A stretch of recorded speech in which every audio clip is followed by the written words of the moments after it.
what I enjoyed co-creating in Malta was a remote business industry. Malta did not have a remote business industry when I arrived.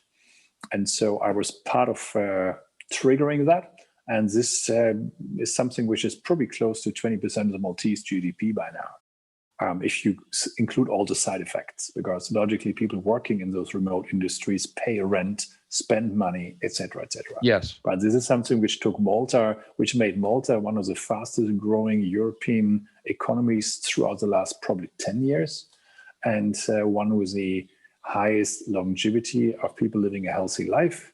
One of, I think, the number one European LGBTIQ country. So it has a few number one features where Malta stands out, and has a few where it doesn't. So, but it's in any case, it's an attractive place which found its niche, and that is especially around the remote business industry.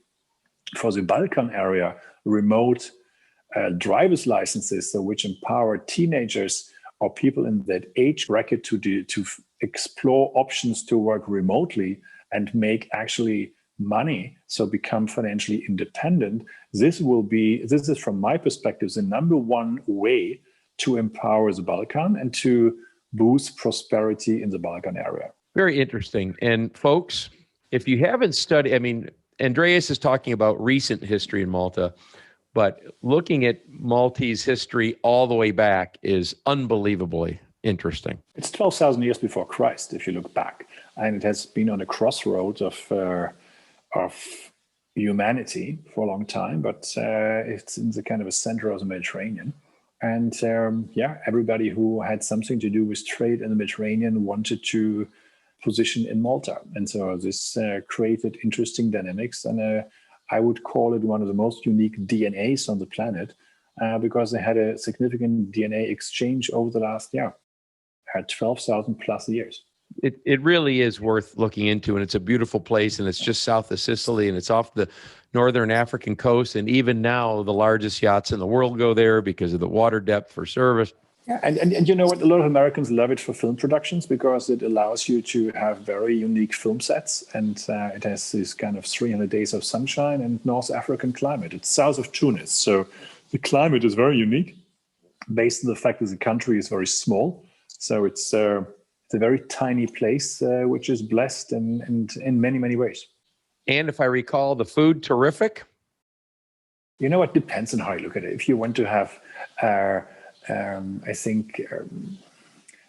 if you want to have premium restaurant experiences, logically the place cannot compete.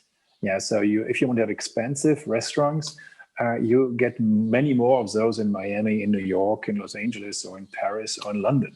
But if you want to have great food in a basic environment served by passionate people, then it's great. Yeah. So if you want to have fancy, then Malta is not fancy. So Malta, but put it this way: Malta has a situation that people arrive with super yachts, which then have maybe 1 or 2 helicopters, and local people who actually lived there for 2 generations have their barbecue 30 meters away from those super yachts, and everybody is okay with it. So there's no security risk. Yeah, so people just leave you alone. Yeah, or if you look at Steven Spielberg, if you look at multiple American people who have been here, what they love about Malta is they can walk everywhere and people leave them alone. Ask Brad Pitt, who was here many times, or several other people producing movies, and they know they can walk around and people leave them alone. So that is a nice feature. So if you come with a super yacht, with a helicopter, or if you come with a discount airline, or if you come on a boat, you can enjoy being yourself, and people take note of you for sure, but otherwise they don't invade what you do, and they're very happy doing their local barbecue 50 meters away from your boat and your helicopters, and all of this happily coexists next to one of the oldest fortifications in the Mediterranean. This has been Jeff Stearns, Connected Through Cars.